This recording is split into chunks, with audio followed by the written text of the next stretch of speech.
복음의 은혜가 무엇인지를 아직도 절절히 체험을 못해서 십자가의 그 은혜가 어떤 것인지를 아직도 내가 체험을 하지 못했기 때문에 사실은 내가 남을 용서 못하는 것일 뿐입니다.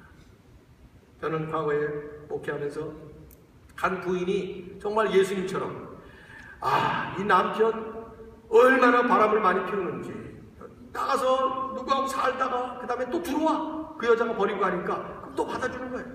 좀 이따 또 나가 또 어떤 여자하고 또 살다가 또 들어와 또 받아줘요. 내가 너무 놀래가지고 7번인가 그런 걸 보고는 그 부인에게 물어서 어떻게 그렇게 받아줄 수 있어요? 그랬더니 그분 하신 말이 그거예요. 내가 안 받아주면 저 인간을 누가 받아줘요? 나라도 받아주고 나라도 품고 살아야지. 그분이 말은 그렇게 했지만 정말 예수님 같은 모습을 저는 보았습니다. 가장 가까운 사람이 배신할 때 우리는 용서하지 못하죠. 그걸 보니까 성도와 성도 간에 이 용서가 이루어지지 못하는, 사실 복음을 입으로만 떠들고 있지 실제로 삶 속에는 복음이 이루어지지 않는 거예요 지금.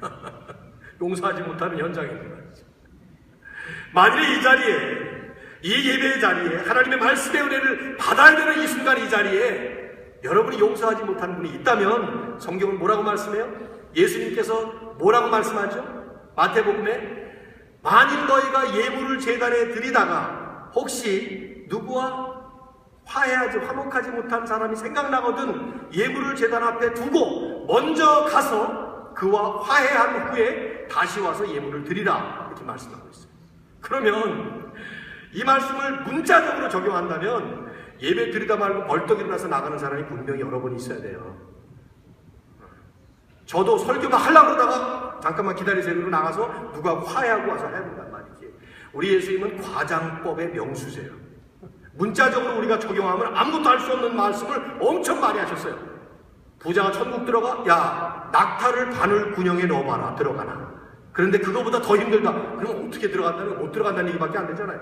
근데 그 정도로 그 당시에 부자가 들어가기 어렵다는 그 얘기를 하이퍼볼이라고 하는 문장의 기법을 가지고 과장법으로 그렇게 말씀하신 거예요. 없는 얘기를 확대해서 과장했다는 뜻이 아니라 있는 포인트를 강조하기 위해서 과장했다는 것인데 바로 그런 거예요. 용서가 얼마나 중요하냐, 화해하는 일이 얼마나 중요하냐, 이것을 강조하기 위해서 그런 표현을 쓴 거예요. 예배, 용서하지도 못한 주제에 예배는 무슨 예배, 그런 식으로 표현하신 것이죠.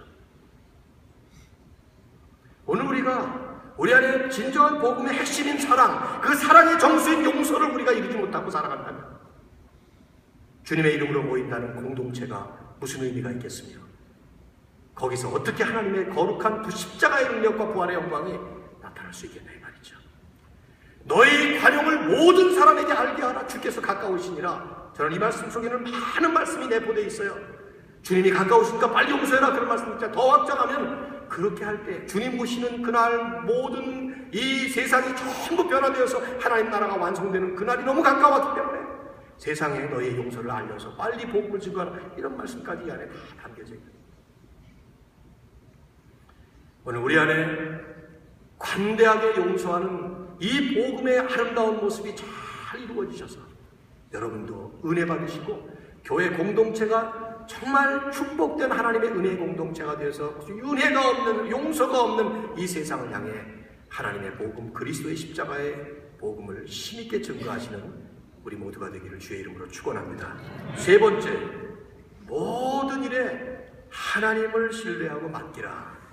6절과 7절이 그 말씀을 하고 있습니다. 자, 6절 말씀을 먼저 읽으실까요? 같이 시작. 아무것도 염려하지 말고 오직 모든 일에 기도와 간구로 너희 구할 것을 감사함으로 하나님께 아뢰라. 얼른 보면 기도하라 하는 말씀 같아요. 여기 본문에 기도와 간구로 또 아뢰라 이런 얘기가 기도하라 이런 말 같은데 저는 기도라는 단어를 여기서 쓰고 싶지 않습니다. 오늘날 우리가 참 이 현대 기독교, 특별히 우리 한국 기독교를 보면 한국형 기독교는 이 기도라는 것이 하나의 종교 행위로 전락된 모습이 아주 역력해요. 새벽 기도 좀 열심히 나오면 안 나오는 사람을 정죄하기 일쑤예요.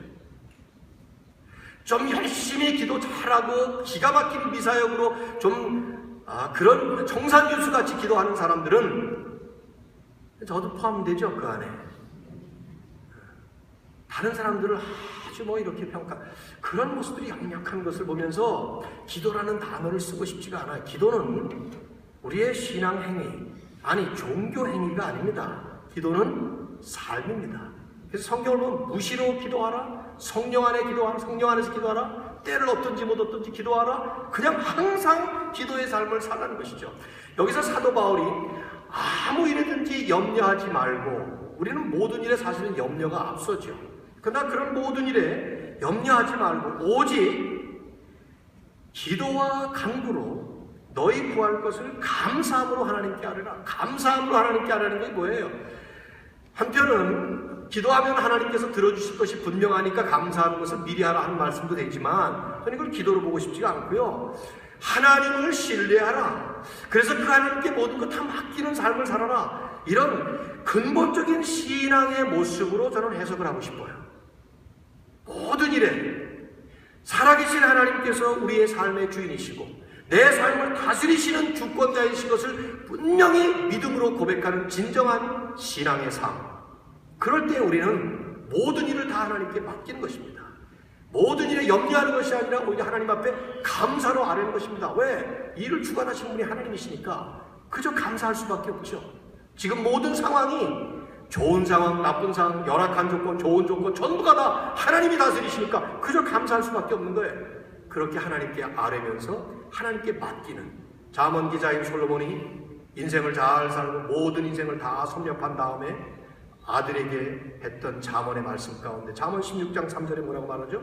너의 행사를 여호와께 맡기라. 그리하면 너의 경영하는 것이 이루어지리라. 영어 성경을 보면 너의 모든 일을 다 하나님께 맡겨라. Commit to the Lord whatever you do, 이런 표현을 썼어요. 그러면 너의 경영하는 것이 이루어지리라. 이걸 NIV 성경은 Your plans will succeed. 네가 계획하고 고민하고 염려하고 한 그런 모든 것들이 다 성공적으로 이루어지리라.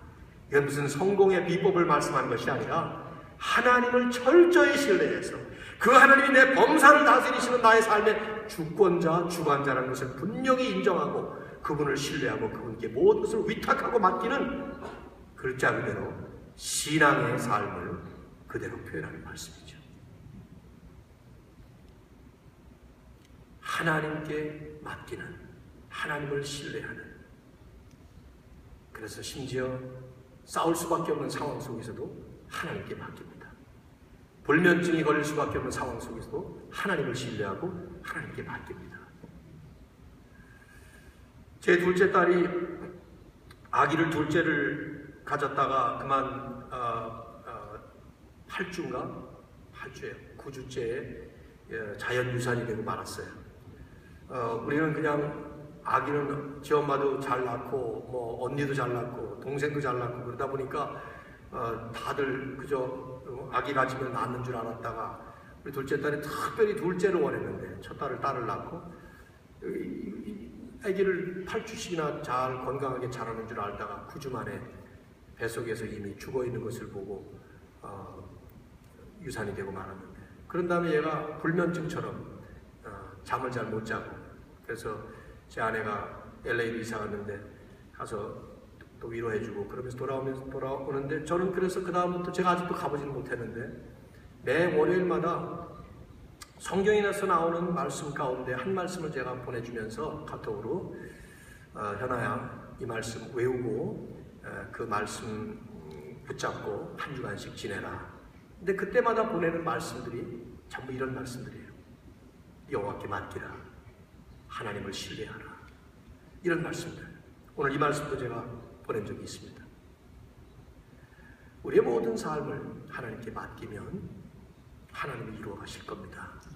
잠을 못 자는 상황 속에서도, 가슴에 분노가 일어나는 상황 속에서도, 문제가 끊임없이 파도치기처럼 파도 하나 지나고 나면 또 파도가 오고 하나 지나고 또 오고, 인생을 70년, 80년을 살면 그 7, 80년 동안에 온통 파도로 얻어맞는 것이 우리의 인생이지만 그 가운데서도 모든 것을 하나님께 맡기고 하나님을 신뢰하는 목회하는 목회자는 목회가 기쁘고 즐겁고 은혜롭고, 신앙생활 하시는 성도님들은 성도님들의 신앙생활 속에서 그 지름을 할 것이고.